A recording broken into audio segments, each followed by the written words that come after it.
Ferrari is at a technical and strategic crossroads. The new aerodynamic package that will debut in Spain could change everything or certify the failure of the SF25. McLaren is soaring, Red Bull is straining, Horner is tense, and the Fédération Internationale de l'Automobile is in disarray amid suspicions, controversies, and power struggles. What is really happening? Stay with me, because today we put all the pieces together and discover what could disrupt the season, and perhaps even the future of the World Championship. If you like the videos, hit like to support me, and now let's get started right away. In view of the Spanish Grand Prix, Ferrari will introduce a new design of the front wing. The reason is related to regulatory changes that impose greater limits on the flexing of aerodynamic appendages.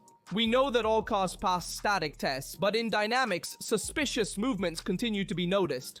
There are hypotheses related to a possible use of materials that change their characteristics with heat, but there is not yet a definitive confirmation. The new element will be structurally different and will have to ensure good performance without relying on flexion, which until now was an integral part of the aerodynamic operation.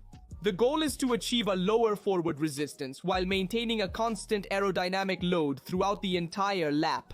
There is also talk of a possible update to the rear profile, but in this case, official confirmations are awaited. The performance of the SF25 is not meeting expectations, and this is causing internal discontent within the team. Frédéric Vasseur has emphasized the importance of updates, but even more fundamental is understanding how to really make the car work, something that currently seems to be lacking. The month of May will be decisive for the team. It will be necessary to understand whether it is worth continuing to invest energy in this car or whether it is better to start focusing on the 2025 season, which will see the introduction of a new regulation. If the team can improve the technical understanding of the project and unlock performance, the prospects could change. Otherwise, it would be wiser to admit failure and immediately invest in the future. Analyzing what was seen in the first 6 Grand Prix, it is possible to hypothesize what actions the team might take in the short term. Among these, there is much discussion about a possible update to the rear suspension because the SF25 struggles to maintain the expected ground clearance. This makes it difficult to find a good setup, significantly reducing the operating window of the single-seater. The rear axle is malfunctioning. The problem is not only the rigidity of the system, but also the design choice to use a configuration that allows for a more pronounced sinking. It's a solution already seen in the 2024 car, but it adapted better. Today, with a different and more sensitive single-seater, this philosophy seems to limit the options, especially compared to what Red Bull and McLaren are proposing. This configuration penalizes the balance in the curve, favoring understeer. When the car is lifted off the ground, the aerodynamic load is reduced and the rotation ability worsens. The SF25 still suffers from a general lack of understanding by the engineers themselves, and for this reason they are considering the possibility of modifying the arrangement of the arms or the internal elements of the rear suspension. In Barcelona, we will see updates on the front wing, while for the rear suspension it is unlikely that updates will arrive already. The timing and complexity of the interventions make rapid implementation difficult. Furthermore, it is possible that many of the car's behavior problems are related to a suboptimal interaction between mechanics and aerodynamics. Current cars are complex and interdependent systems. When a single component does not work as expected, the overall performance collapses. Ground effect cars are extremely sensitive to changes in ground clearance, and finding the right balance becomes a real challenge. This is also why, already during the winter, there were doubts about the introduction of a new suspension, both front and rear. Changing too much on these machines can lead to a long learning curve. That's why introducing a new rear axle now would not guarantee quick solutions and could create more problems than benefits.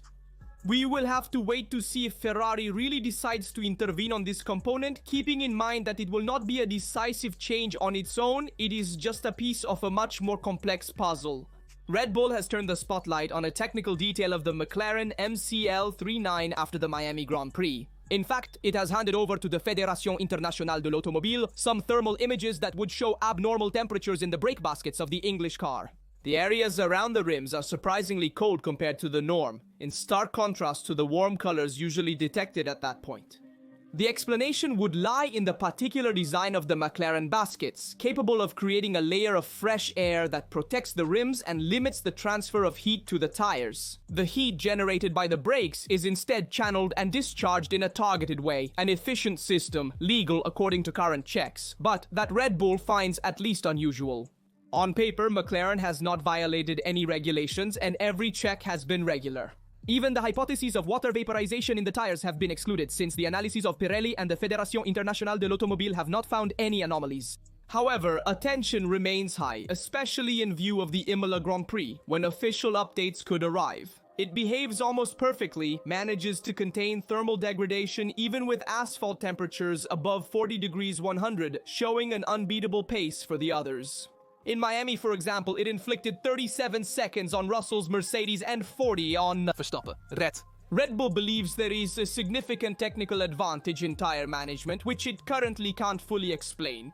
Verstappen can still compete on the dry lap thanks to his talent, but in the race, the RB21 is not able to keep up. On the contrary, McLaren struggles in qualifying. The team itself admits that the behavior of the front axle is unpredictable and often leads to locking. No driver has yet been able to make the most of the single-seater in Q3, but this limit disappears in the long run. The real strength of the MCL39 is tire management, a balance achieved thanks to precise technical choices and great engineering work. This is what allows them to shine in the race, where consistency in lap times and thermal stability make the difference. During the Miami weekend, Zak Brown decided to throw a challenge at Red Bull.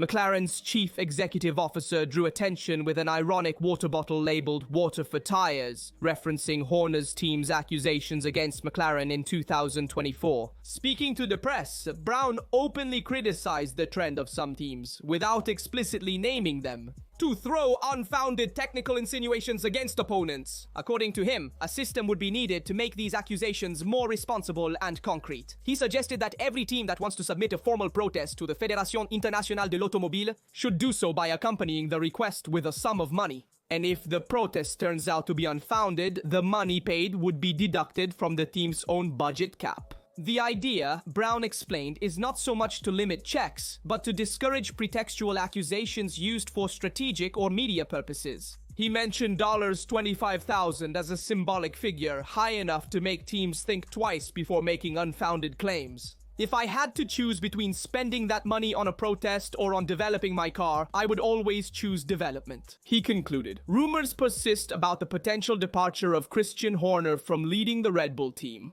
According to various sources, the Imola weekend could be decisive for his future.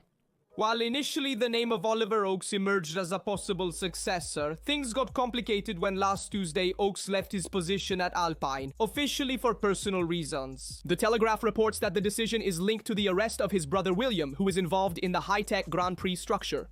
Red Bull has firmly denied any rumors. Sources close to the team have stated that the shareholders are not worried about recent results and that Horner has a valid contract until 2030, so no signs of an internal crisis. However, the Austrian daily newspaper Österreich has revived the hypothesis of an imminent upheaval. The article, unsigned, spoke openly about a possible divorce between Red Bull after the Emilia Grand Prix. Romagna. Among the possible replacements, the name of Oakes is confirmed once again, but also that of Franz Toast, a historical figure of the Red Bull family.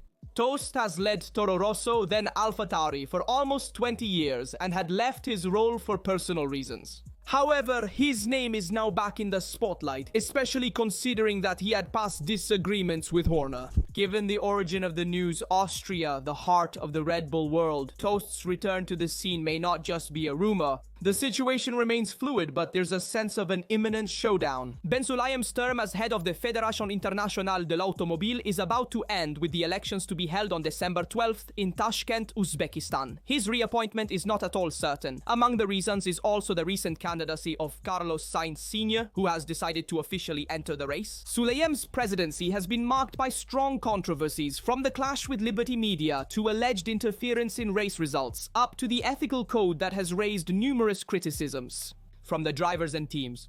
One of the symbolic images is the one that portrays him arguing heatedly with Max Verstappen after a penalty in Saudi Arabia, not exactly a reassuring scene for an Fédération Internationale de l'Automobile president, nor for those who observe him from Paris, the headquarters of the federal body. On the topic of the budget cap, Sulayem recently stated that the system is creating more problems than benefits, even going so far as to question its validity. A strong statement, considering that this regulation was introduced in 2021 precisely to ensure economic sustainability and greater balance among the teams. In fact, however, the top teams have continued to dominate, and the mid-table teams, although more compact, have never really managed to close the gap. The real Problem, according to many, is not so much the concept of the budget cap as the Fédération Internationale de l'Automobile's inability to enforce it. The analysis of the team's budgets is complicated, even though the rules clearly indicate which expenditure items must be included. In practice, it's difficult for the federation to accurately verify the costs associated with employees, especially in teams structured across multiple divisions. An example? Red Bull could register part of the salaries in Red Bull Racing and the rest in Red Bull Advanced Technologies, thus circumventing the imposed limits. Sulayem's recent statements fall within a very specific electoral context. Every word is designed to gain consensus. The voters who will decide the fate of the Fédération Internationale de l'Automobile presidency come from 245 national federations representing sport, mobility, and tourism in 149 countries around the world. Sulayem is also the representative of a strong Arab expansion in Formula One, not only in terms of hosted Grand Prix, but also through partnerships with industrial giants like Aramco, which collaborates with F1 for the development of sustainable fuels. A possible cancellation or deep revision of the budget cap would undoubtedly be well received by those teams that have the economic capacity to invest without limits. The current restrictions have indeed prevented prestigious teams from correcting failed projects during the season, forcing them to remain competitive only on paper. In this scenario, Sulayem's words seem more like a political move than a real technical stance. 2 days of Pirelli testing dedicated to the development of wet tires scheduled for the 2025 season have concluded at Silverstone. Mercedes provided a mule car with George Russell at the wheel. The tests were carried out on the short configuration of the British track, 1.63 miles long, artificially wetted thanks to the use of water trucks. The goal was to compare different prototypes of extreme and intermediate rain tires. Russell completed 80 laps today, achieving a best time of 46 seconds and 190, and bringing the total kilometers covered in the 2 days to 481. Mario Isola, head of Pirelli Motorsport, thanked Mercedes and its drivers for their commitment, emphasizing the importance of having collected valuable data immediately after an overseas Grand Prix.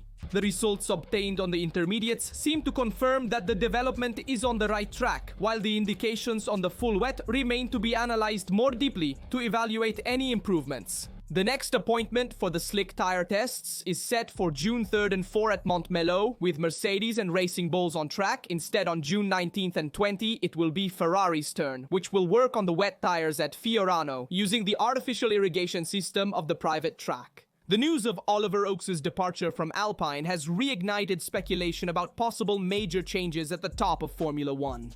In this context comes the twist of Oakes' resignation from Alpine, surprisingly made official despite the French team being in a relatively stable moment. In F1, the word resignation can cover different scenarios, from real internal breaks with the ownership to disguised layoffs to safeguard the image of the person directly involved. The shadow also affected Binotto in 2022. In the case of Hawks, it's hard to understand what led to his departure.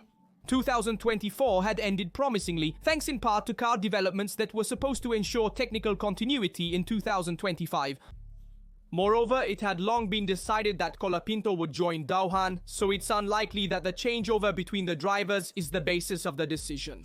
Hawks' career has several similarities with that of Horner. A former driver supported by Red Bull in the Young Driver program, he then embarked on a managerial path that led him to the role of team principal. His departure, along with Horner's not entirely solid position, has fueled speculation of a shakeup at the top of Red Bull, a scenario that, if confirmed, would mark the beginning of a new era for the championship team.